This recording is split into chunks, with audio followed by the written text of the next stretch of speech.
దేవునికి మహిమ కలుగునుగాక. హల్లెలూయా. రెండు చేతుల పైకి దేవుని స్తుతిద్దాం. హల్లెలూయా. దేవుడు మరొక సమయాన్ని దేవుని సన్నిధిలో ఆయన్ని మహిమపరచడానికి, మరొక సంవత్సరం ఈ ఈస్టర్ దినమున దేవుని మహిమపరచడానికై దేవుడు సహాయం చేసినందుకే దేవునికి స్తోత్రం చెప్దాం. హల్లెలూయా. రెండు చేతులపై దేవుని స్తుతిద్దాం. హల్లెలూయా. వాక్యంలోనికి వెళ్దాం. ఇంతవరకు క్లుప్త సందేశాన్ని విన్నారు. అలాగే ఇంతవరకు ఆరాధించడానికి దేవుడు మనకు అనుగ్రహించిన ఈ మంచి సమయాన్ని బట్టి దేవుని స్తుతిస్తూ ఒక మాట మనం చదువుదాం. లూకాసు సువార్త 24వ అధ్యాయం. అందరూ దగ్గర పెట్టుకోండి. 24వ అధ్యాయం 5వ వాక్యాన్ని చదువుదాం. వారు భయపడి ముఖములను నేల మోపి ఉండగా వీరు సజీవుడైన వానిని మీరెందుకు మృతులలో వెతుకుచున్నారు? ఆయన ఇక్కడ లేడు, ఆయన లేచి ఉన్నాడు. దేవుని స్తోత్రం చెప్దాం. హల్లెలూయా. పునరుద్ధానమును గురించి అనేక విషయాలు మనం వింటూనే వస్తున్నాం. అయితే ఈ 24వ అధ్యాయంలో కొన్ని శ్రేష్టమైనటువంటి మాటలు మనం ఈరోజు ధ్యానం చేద్దాం. ఒకరోజు దైవజనుడు ప్రయాణం చేస్తూ ఉన్నారు. ప్రయాణం చేస్తున్నప్పుడు ఎక్కడ ప్రయాణం చేస్తున్నారంటే ట్రైన్లో ప్రయాణం చేస్తూ ఉన్నారు. ట్రైన్లో ప్రయాణం చేస్తూ ఉన్నప్పుడు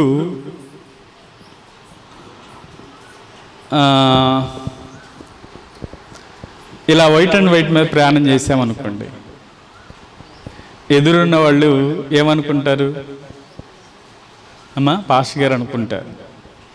క్రైస్తవేతరులు ఒకవేళ మాటల్లో మాట మాట్లాడుతూ అన్నారంట, దైవజన్ అంటే గమనిస్తూ ఉన్నారు. ఆయన అన్నాడంట, అయ్యా మీరు క్రైస్తవులు కదా అని అంటే ఆయన అన్నాడంట, అవునండి నేను క్రైస్తవుడినే, నేను పాస్టర్ గారిని అని తను పరిచయం చేసుకుంటే అప్పుడు ఆ వ్యక్తి ఇలా ప్రశ్నించాడు. ఏమన్నాడంటే, మాలో లేనిది మీలో ఉన్నదేంటి అని ఆయన అడిగాడంట. అడిగితే ఆయన అన్నాడంట, ఒకే ప్రశ్న ఒకే జవాబు చెప్పాడు. ఆ జవాబు ఏంటంటే పునరుత్థానం అన్నాడంట. హల్లెలూయా. ఏం చెప్పండి? మాలో లేనిదేంటి మీలో ఉన్నదేంటి అని అంటే ఆయన చెప్పిన మాట పునరుత్థానం.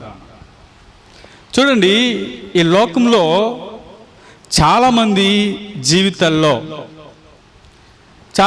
జీవితాల్లో ఏముంటుందంటే జన్మ ఉంటుంది, అలాగే మరణం కూడా ఉంటుంది.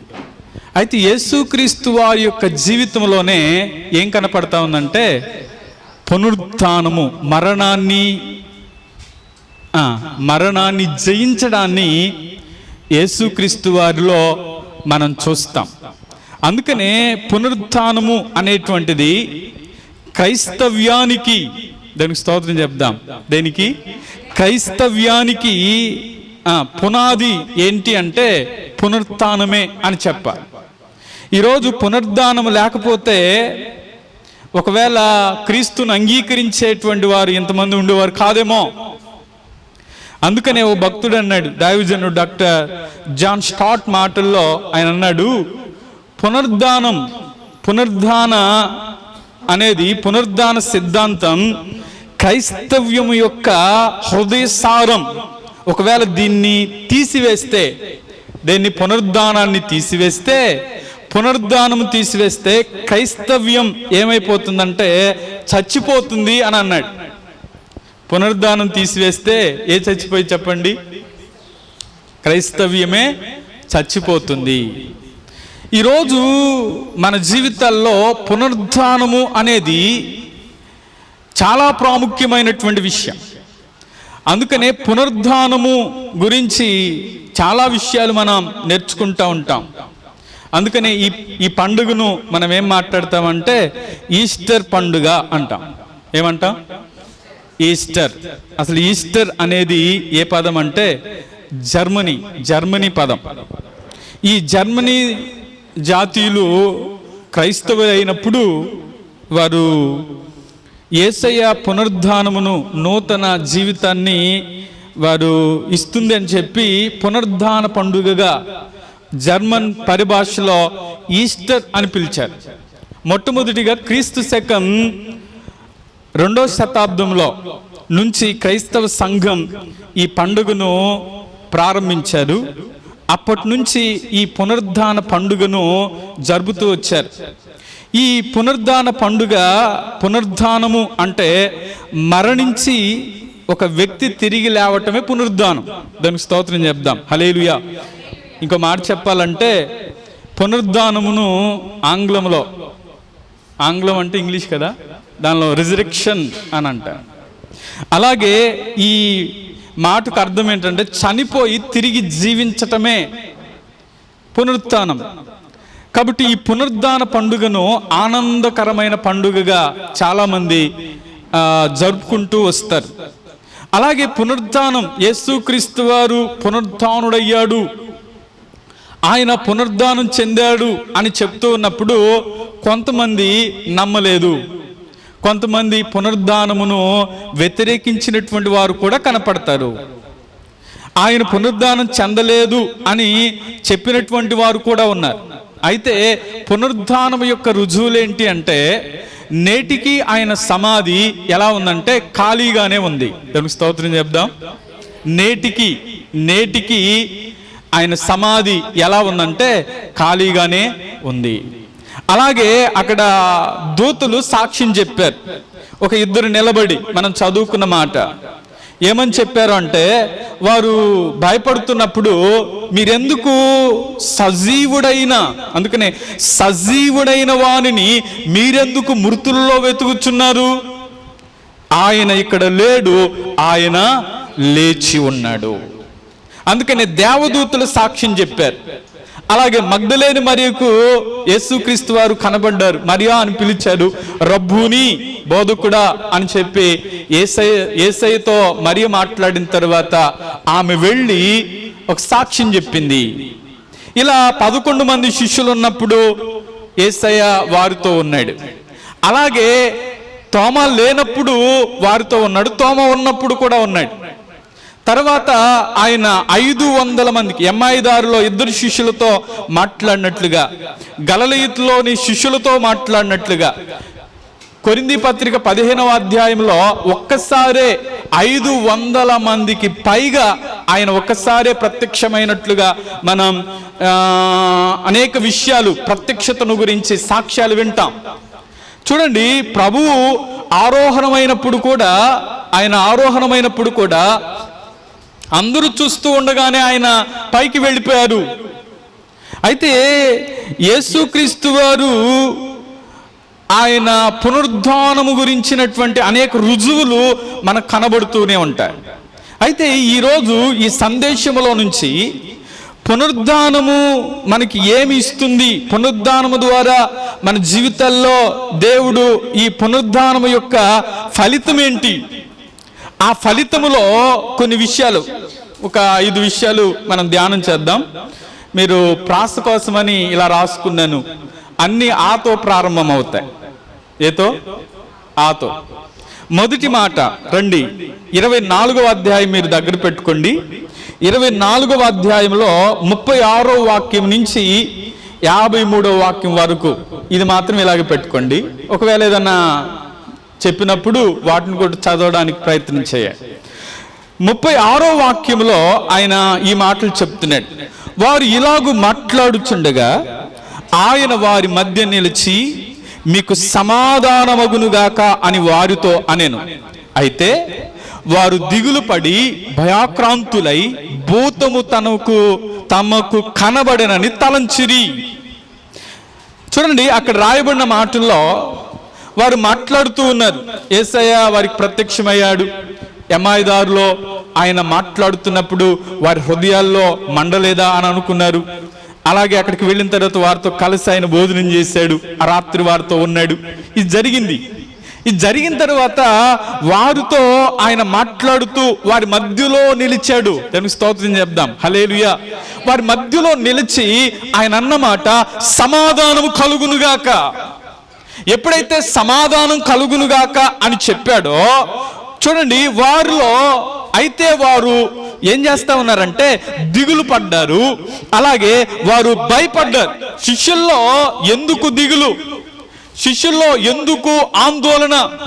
శిష్యులు యేసు ప్రభు యొక్క పునరుద్ధానము ఒక అభయాన్ని ఇవ్వడానికి, భయాన్ని ప్రాలదోలి సమాధానాన్ని వారి హృదయాల్లో నింపడానికి అక్కడ యేసయ్య వారితో మధ్యలో నిలబడి అంటున్నమాట, మీకు సమాధానము కలుగునుగాక అన్నాడు. దానికి స్తోత్రం చెప్దాం, హల్లెలూయా. ఈరోజు చాలా మంది జీవితాల్లో ఏముందంటే భయం. ఆనాడు శిష్యుల్లో ఎందుకు భయం? ఎందుకు ఒకవేళ ఆందోళన? ఎందుకు భయము అంటే నేనైతే అంటాను, ఒకవేళ యేసయ్యని చంపేశారు, వారిలో భయం ఉండటం సహజమే కదా.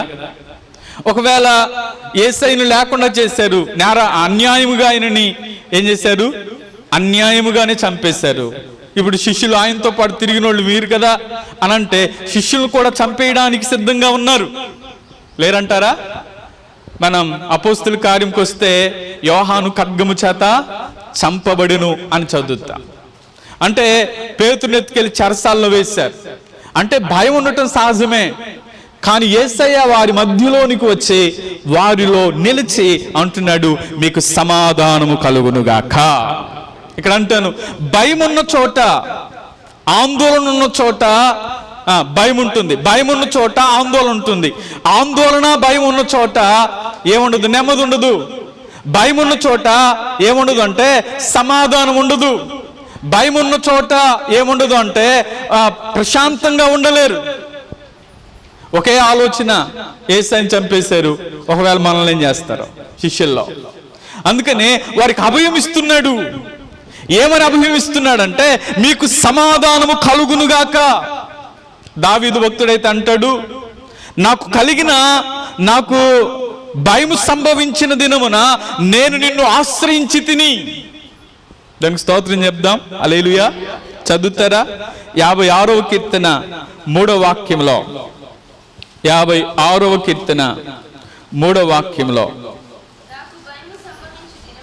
నాకు భయము సంభవించు దినమున నిన్ను ఆశ్రయించుచున్నాను. చాలండి.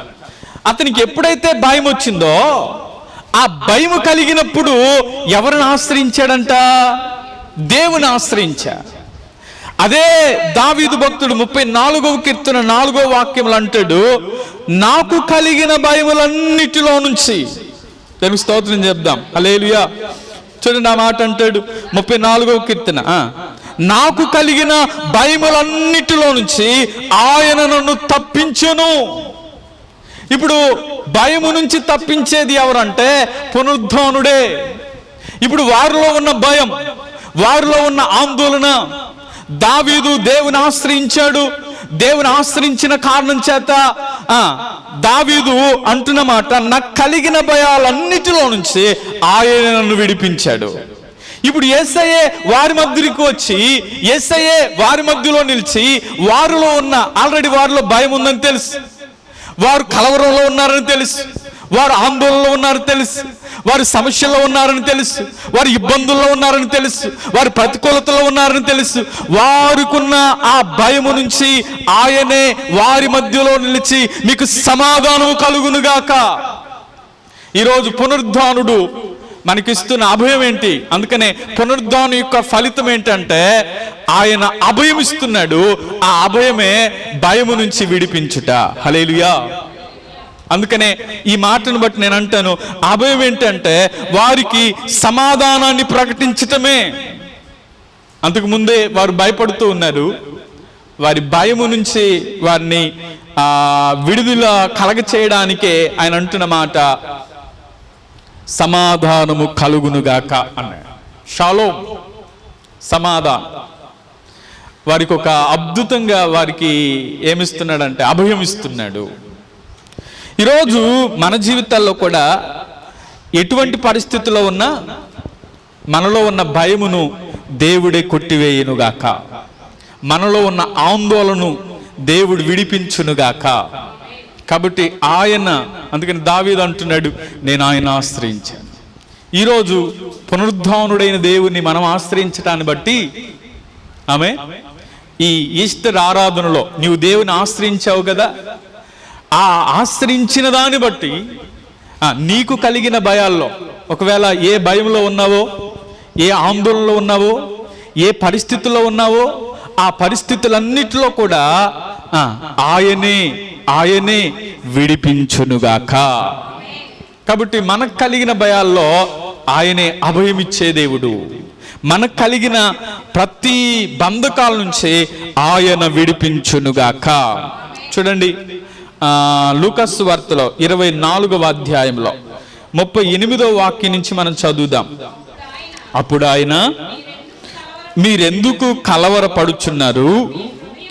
మీ హృదయములలో సందేహము పుట్టనేలా నేనే ఆయనను అనుటకు నా చేతులు నా పాదాలు చూడుడి, నన్ను పట్టి చూడుడి, నాకున్నట్లుగా మీరు చూచుచున్న ఎముకలను మాంసమును భూతమునకు ఉండవని చెప్పి తన చేతులను పాదములను వారికి చూపెను.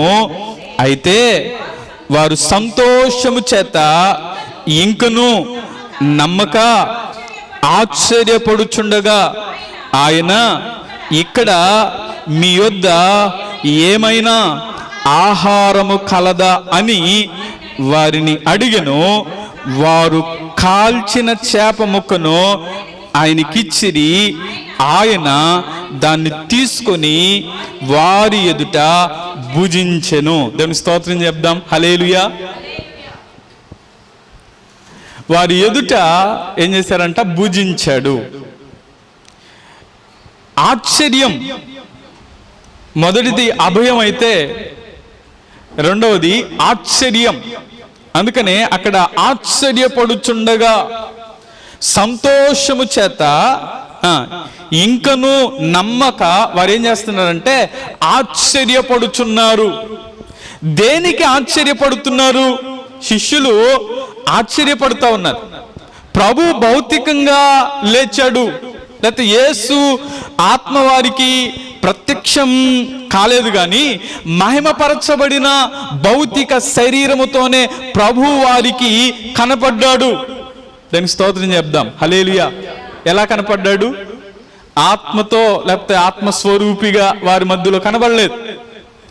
ఆయన ఎలా కనపడ్డాడు అంటే శరీరముతోనే కనపడ్డాడు. దానికి స్తోత్రం చెప్దామా, హల్లెలూయా. ఇక్కడ ఒక మాట చెప్తాను. ఆ మాట ఏంటంటే, ఆయన శరీరముతో, అంటే భౌతికంగా పునరుద్ధానం ఒక ఆశ్చర్యకరమైనటువంటి సంఘటన. ప్రభువు యొక్క పునరుద్ధానం మన పునరుద్ధానానికి ఒక గ్యారెంటీ. దానికి స్తోత్రం. రెండు చేతులు పైకెద్దాం. ఎవరికి గ్యారెంటీ? ఆయన పునరుద్ధానం ఎవరికి గ్యారెంటీ? మన పునరుద్ధానానికి గ్యారెంటీ. అందుకనే ఆయన ప్రథమ ఫలముగా ఆయన లేపబడ్డాడు. తర్వాత వారు తన వరుసలో ఏం చేస్తారంట? లేపబడతాడు. ప్రథమ ఫలం ఆయన. ఇప్పుడు ప్రథమ ఫలం యేసయ్య అయితే తర్వాత ఉన్నటువంటి వారు ఎవరు? విశ్వాసంతో జీవించి క్రీస్తునందు మృతులైన మృతులు ధన్యులు. కాబట్టి విశ్వాసంతో దేవుని నమ్మి రక్షింపబడి మారు మనసు పొంది బాప్తిసం తీసుకుని దేవుని కొరకు జీవిస్తూ చనిపోయినటువంటి వారు ఆయన వచ్చినప్పుడు మొదటేమో చనిపోయిన వారు లభిస్తారు, సజీవులుగా ఉన్నవారేమో ఆయనతో కూడా కొనిపోబడతారు. చూడండి, ఇక్కడ ఆశ్చర్యకరమైనటువంటి సంగతి చెప్తున్నాడు. ఆయన ఆశ్చర్యకరమైన సంగతి ఏంటంటే, వారేమో నమ్మట్లేదు, వారేమో భూతం వచ్చిందేమో అని అనుకుంటున్నారు. ఆయన చూస్తే భౌతికంగా శరీరం ఎలా ఉందో అలాగే శరీరం ఉంది. వారు ఒక పక్కేమో నమ్మక ఆశ్చర్యపడుతూ ఉన్నారు. యేసయ్య అంటున్నాడు, మీ దగ్గర ఏమైనా ఉందా, ఆహారం ఏమైనా ఉందా అని అన్నప్పుడు వారు ఇచ్చినది ఏమంటారంటే ఒక కాల్చిన చేప మొక్కనిచ్చారండి. దానికి స్తోత్రం చెప్దామా? ఏ మొక్క ఇచ్చారు? కాల్చిన చేప మొక్క ఇచ్చారు. ఇప్పుడు ఆయన భుజించాడా, భుజించలేదా? భుజించాడు. అంటే ఆయన శరీరంతో ఉన్నాడా లేడా? శరీరంతోనే ఉన్నాడు. ఆయన ఒకవేళ భూతాలకి, ఒకవేళ దయ్యాలకి ఏముండవు, కాళ్ళు ఉండవు, అసలు ఏముండవు.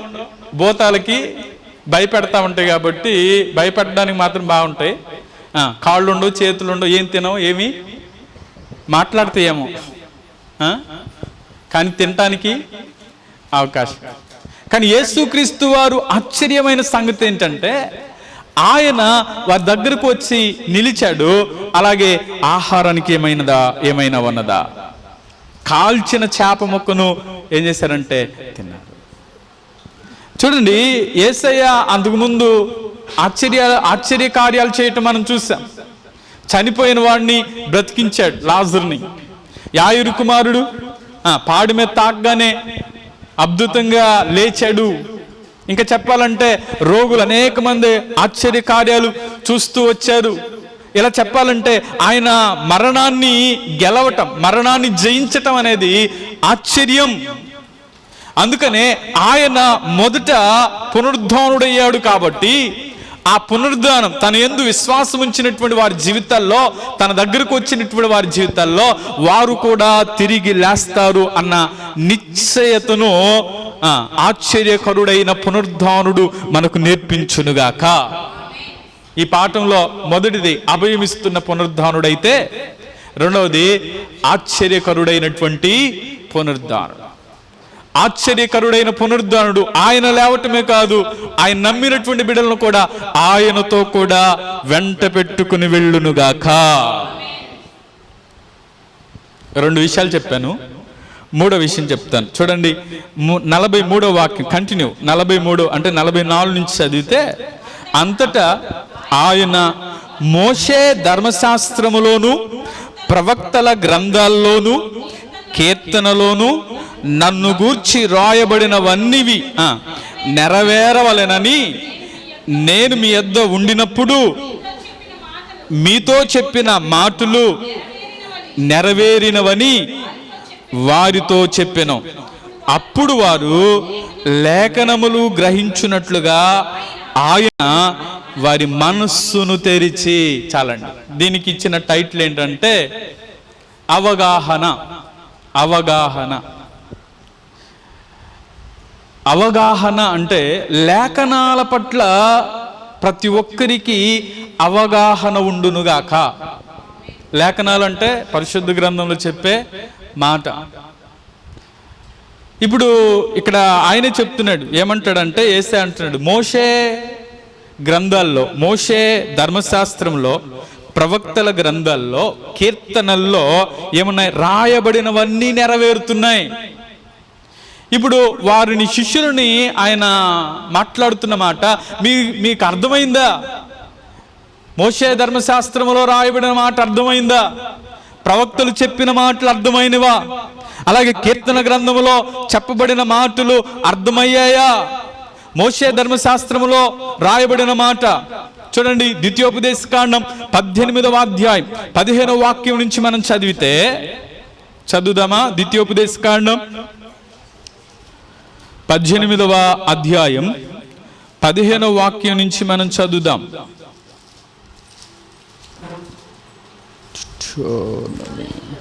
చదువాం. మళ్ళీ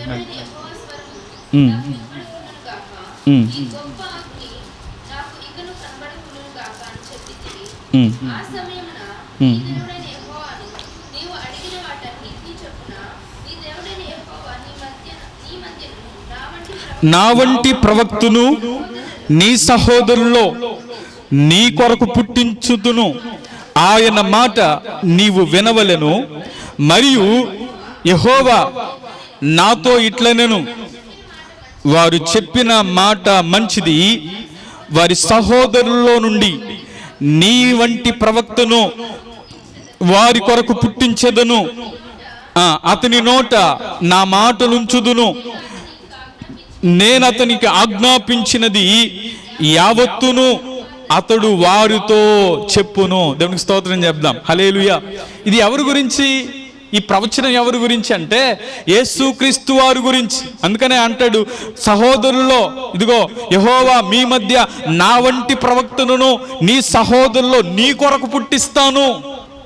అందుకనే అతని మాట నీవు వినాలి. అంటే మోషే మాట విన్న వారందరూ ఎలా అయితే కానానికి వెళ్ళారో, నేడు యేసయ్య మాట విన్న వారందరూ ఆయన సిద్ధపరిచే ఆ నిత్య జీవానికి వారసులుగా దేవుడు చేయునుగాక. కీర్తనలో కూడా మనం చదివితే 16వ కీర్తనలో, ఏ కీర్తన?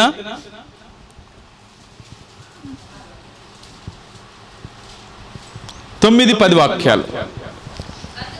అందువలన నా హృదయం సంతోషించుచున్నది, నా ఆత్మ హర్షించుచున్నది, నా శరీరము కూడా సురక్షితముగా నివసించుచున్నది.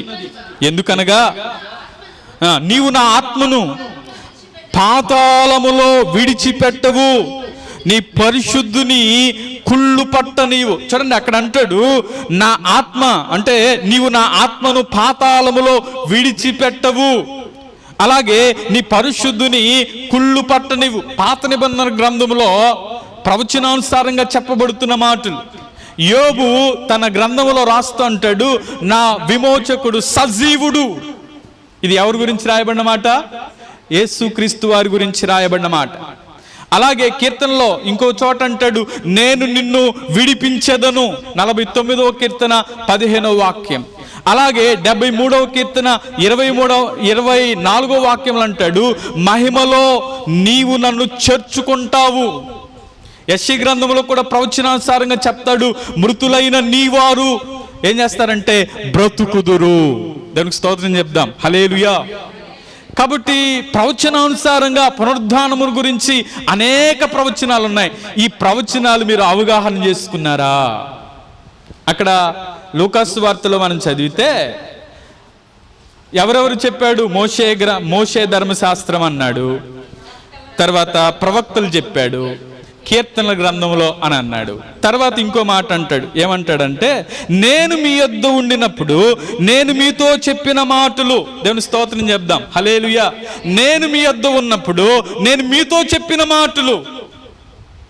ఇప్పుడు ఒక ప్రశ్న, పునరుద్ధానమును గురించి యేసుక్రీస్తు వారు ఏమి తెలియచేశారు? ఈ మాటను బట్టి నేను మీ యొద్ద ఉన్నప్పుడు నేను మీతో చెప్పిన మాటలు నెరవేరుతాయి. ఆయన ఉన్నప్పుడు పునరుద్ధానము గురించి యేసయ్య తన గురించి ఏం చెప్పాడు? అమ్మా చెప్పండి. అన్నీ తెలిసిన విషయాలే, తెలియని విషయాలు ఏముండవు.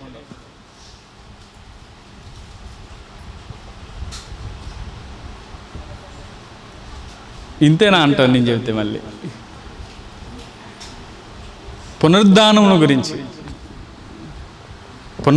గురించి యేసయ్య ముందుగా ఏం చెప్పాడు? అమ్మా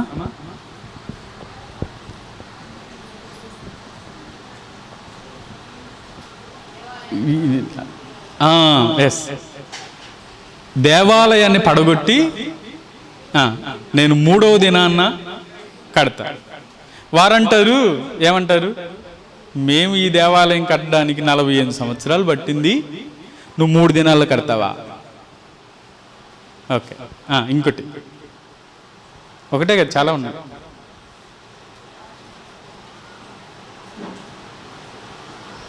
నన్ను చెప్పేమంటారా? తెలిసినయే. పునరుద్ధానము అన్నది కూడా చెప్పేశాను కదా.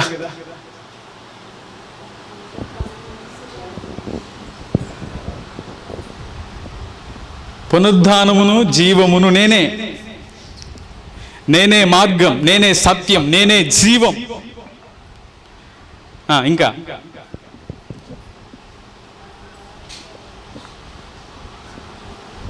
నేను తిరిగి 3వ దినాన్ని లేస్తాను. ఇంకో మాట, నా ప్రాణాన్ని తీసుకోవడానికి నాకు అధికారం ఉంది, నా ప్రాణాన్ని పెట్టడానికి కూడా నాకు అధికారం. ఇప్పుడు సిలువలోనేమో ఆయన ప్రాణాన్ని పెట్టాడు, పునరుద్ధానుడైనప్పుడు మరలా తన ప్రాణాన్ని తీసుకున్నాడు. ఇక్కడ విచిత్రమైన సంగతి చెప్పమంటారా? యేసయ్యను వెంబడించి, యేసయ్యతో ఉండి, యేసయ్యతో నడిచి, యేసయ్య శిష్యులుగా బృందంగా ఉన్న వారందరూ యేసయ్య చెప్పిన మాటలు మర్చిపోయారు. యేసయ్యను ఎవరైతే అప్పగించారో ఈయన సిలువేయాల్సిందే అన్నవాళ్ళు మాత్రం ఆ మాటలు గుర్తుపెట్టుకున్నారు. నిజమే, ఆయన 3వ దినాన్ని లేస్తారన్నాడు. ఈ మాటలు అధికారులకు చెప్పారు. రోమా ప్రభుత్వం ఏం చేసింది? నేను మొన్న శుక్రవారం చెప్పాను. యూదు ఆచారం ప్రకారం అయితే శిక్ష రాళ్లతోనే కొట్టాలి, కానీ రోమా ప్రభుత్వం కాబట్టి సిలువ వేశారు. ఇప్పుడు రోమా ప్రభుత్వం దగ్గరికి వెళ్ళి, అయ్యా ఆయన మామూలుడు కాదు, ఆయన 3వ దినాన్ని లేస్తానన్నాడు. ఇప్పుడు మీరేం చేయాలంటే ఆటోమేటిక్గా అందరిలాగా వదిలిపెట్టకూడదు.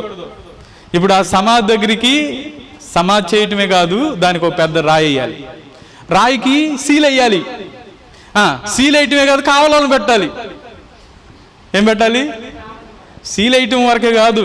ఇప్పుడు ఒక ఇంటిని జప్తు చేశారని సీల్ వేసారనుకో, అసలు ఎవడన్నా లోపలికి వెళ్తాడా, ఎవడన్నా బయటకు వస్తాడా? రాడు. కానీ మనుషులకు కాదు, ఒక బండకి సీల్ వేసేసారు, అసలు ఎవడు టచ్ చేయడానికి లేదు. కానీ ఎప్పుడు రాయి తొలగిందో తెలియదు, ఆయన పునరుద్ధానుడై లేచి. ఉదయాన్నే వెళ్ళినటువంటి స్త్రీలు ఆ సమాధి ఖాళీగా ఉండటం చూసి దానికి స్తోత్రం చెప్దాం, హల్లెలూయా. అందుకనే అవగాహనం అందుకని నాతో ప్రారంభించాను కాబట్టి లేఖనాల పట్ల అవగాహన కలిగి ఉండాలి. అందుకనే లేఖనాలను తెలియచేయడానికి వచ్చిన పునరుద్ధానుడు దీనికి టైటిల్. లేఖనాలను ఎత్తి మరలా వారికి చూపిస్తున్నాయి. ఎక్కడెక్కడ లేఖనాలు చూపించాడు? పాత నిబంధన గ్రంథంలో లేఖనాలు చూపించాడు. అలాగే ఆయన చెప్పిన మాటలు కూడా తెలియచేస్తూ వచ్చా. కాబట్టి ఈ మాటను బట్టి పునరుద్ధానుడైనటువంటి క్రీస్తు ఏం చేస్తా వచ్చాడంటే వారికి మరలా లేఖనాలను అవగాహన చేస్తూ వచ్చాడు. ఇది 3వ విషయం. చూడండి 4వది చూడండి, 47వ వాక్యం చదువుదాం. యెరూషలేము మొదలుకొని సమస్త జనములలో ఆయన పేరట మారు మనస్సును పాప క్షమాపణయు ప్రకటింపబడునని రాయబడి ఉన్నది. ఈ సంగతులకు మీరే సాక్షులు. చాలండి. అందుకని అంటాడు అక్కడ, ఇదిగో తండ్రి వాగ్దానం చేసినది మీ మీదకి పంపుచున్నాను, మీరు పైనుండి శక్తి పొందు వరకు పట్టణంలో నిలిచి ఉండడని వారితో చెప్పెను. ఈ మాటను బట్టి నేను అంటాను, వారికి దేవుడు ఒక అద్భుతమైన అవకాశం ఇచ్చాడు. అవకాశం దేనికి అవకాశం అంటే సువార్త ప్రకటించడానికి అవకాశం. దానికి స్తోత్రం చెప్దాం, హల్లెలూయా.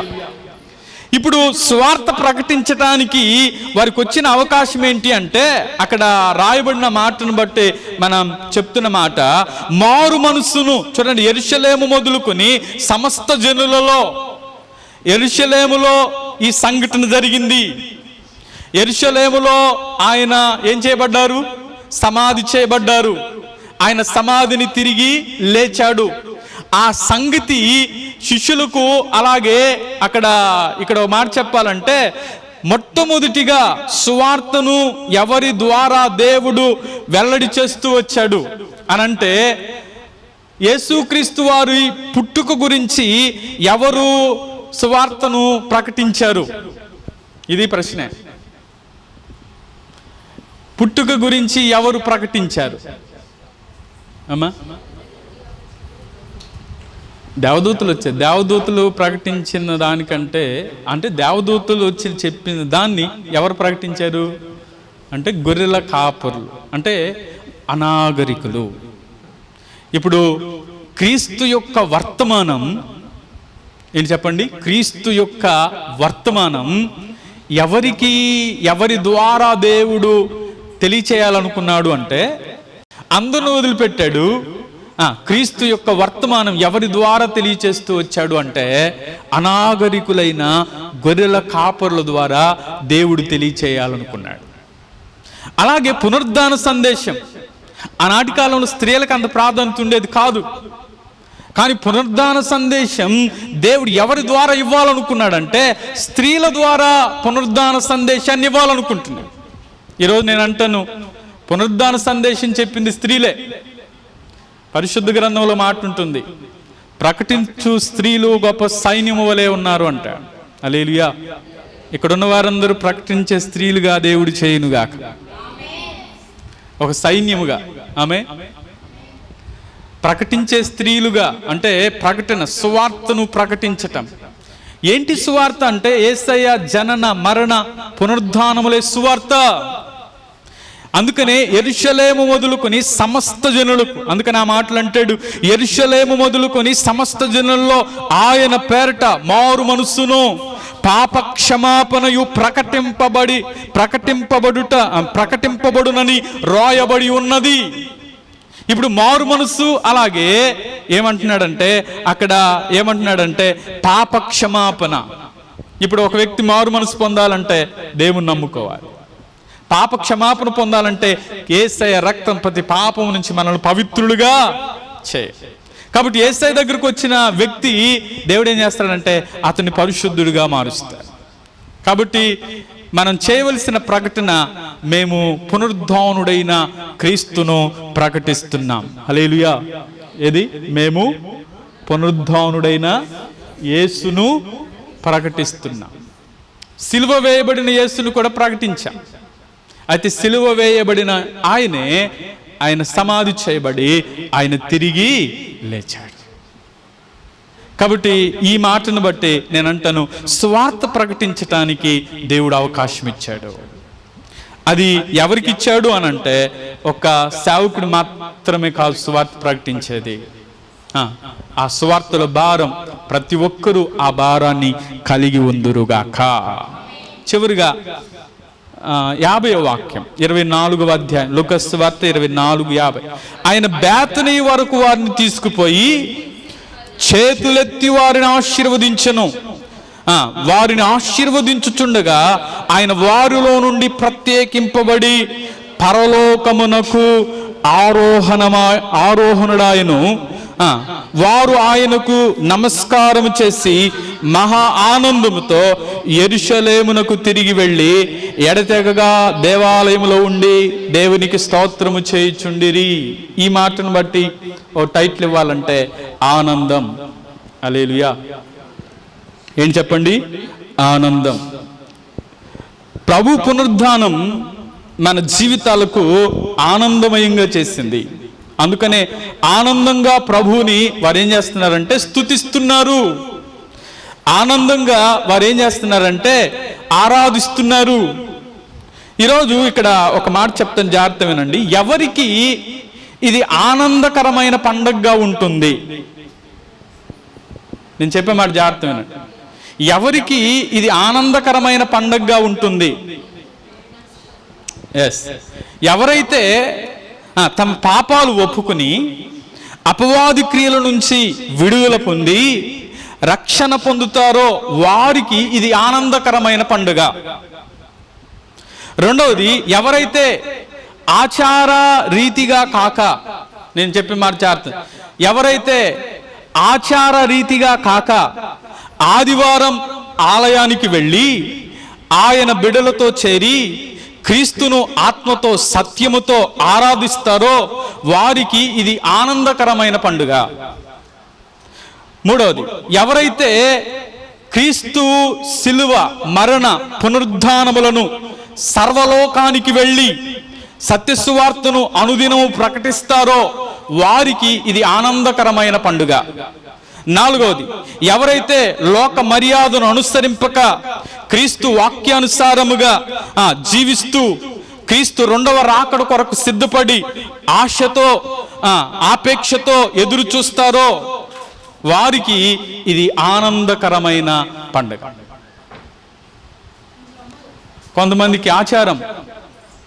ఈరోజు ఆచారం ఏంటంటే, ఇక్కడ ఉన్న వాళ్ళు ఎవరు లేరులేండి, ఆచారం ఏంటంటే సమాధుల దగ్గరికి వెళ్తారు, ముందు సమాధుల్ని రంగేస్తారు, రాత్రి వాటికి డెకరేషన్ చేస్తారు, రాత్రి పూలు అలంకరిస్తారు, ఇంకా కొంచెం హై అనుకుంటే వాటికి లైటింగ్ వేసేస్తారు. ఇదంతా జరిగేది ఆచారమే. అందుకని సొన్నం కొట్టిన సమాధులారా అన్నాడు. మనం అలా ఉండక మన భక్తి పైకే కాదు కానీ పైకి ప్రదర్శించే భక్తిగా కాక లోపల అంతరంగములో భక్తితో మనం జీవిస్తూ ముందుకు సాగుదుముగాక. కాబట్టి ఈరోజు దేవుడు మనతో మాట్లాడుతున్న మాట, పునరుద్ధానం యొక్క ఫలితం ఏంటంటే ఆనందం మన హృదయంలో నింపబడాలి. మన జీవితానికి ఆనందకరమైన పండగగా ఉండాలంటే నమ్మి విశ్వసించి దేవుని కొరకు జీవిస్తూ మనం ముందుకు సాగుతున్నప్పుడు ఆచారంగా ఏదో ఒకసారే కాదు కానీ ఆచారంగా కాదు మనం చేయాల్సింది, మనం భక్తి శ్రద్ధలతో దేవుని అనుసరిస్తున్నప్పుడు దేవుడు మన జీవితంలో మనకు అది ఆనందకరమైన పండుగగా దేవుడు చేసి బలపరుచునుగాక. కాబట్టి ఈరోజు చెప్పబడిన మాటలు, ఒకటి చెప్పండి అభయం, రెండవది ఆశ్చర్యం, మూడవది అవగాహనం, నాలుగవది అవకాశం, ఐదవది ఆనందం. ఈ పునరుద్ధానం ద్వారా ఈ ఆశీర్వాదాలు, ఈ ఫలితాలు మన జీవితాల్లో కలిగి మనం ముందుకు సాగుదాం. అటువంటి కృప దేవుడు మనందరికీ దయచేయునుగాక. ఆమె. కళ్ళు మూసుకుందాం, ప్రార్థన చేద్దాం. అందరం తలలు వంచుదాం, కళ్ళు మూసుకుందాం, ప్రార్థన చేద్దాం. ప్రభువా, ఈ ఉదయకాలం నుంచి మీ పాదాల దగ్గరకు రావడానికి మీరు మాకు అనుగ్రహించిన ఈ మంచి సమయాన్ని బట్టి స్తోత్రాలయ్యా.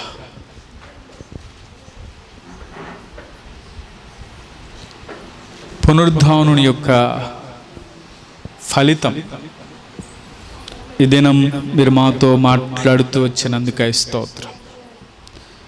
అభయమిచ్చే పునరుద్ధానుడుగా, ఆశ్చర్యకరమైన పునరుద్ధానుడుగా దేవా, అలాగే అవగాహన కలిగించిన పునరుద్ధానుడుగా, అవకాశమిచ్చిన పునరుద్ధానుడుగా, ఆనందమిచ్చే పునరుద్ధానుడుగా మీరు మా మధ్యలో ఉన్నందుకై స్తోత్ర. ప్రతి ఒక్క హృదయం దేవా మీకు ఇష్టకరంగా, మీ చిత్తములో నడిచేవారిగా, మీ ఉద్దేశాలను నెరవేర్చేవారిగా మీరే సిద్ధపరచమని ప్రార్థిస్తున్నా.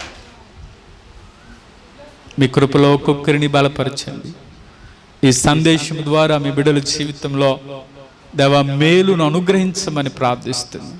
విశ్వసించి ఆ పునరుద్ధానుడైన మీ వైపు చూస్తూ వారి జీవితాలు సరిచేయబడి మీరు సిద్ధపరిచే ఆ బంగారు పట్టణము కొరకై ఒక్కొక్కరిని సిద్ధపరచమని ప్రార్థిస్తూ, ప్రత్యేకంగా ప్రతి హృదయం ఆచారంగా కాక ఆనందంతో వారి పండుగను జరుపుకోవడానికి మీరే సహాయం చేయమని ప్రార్థిస్తూ యేసయ్య నామములో అడుగుచున్నాము తండ్రి. ఆమేన్.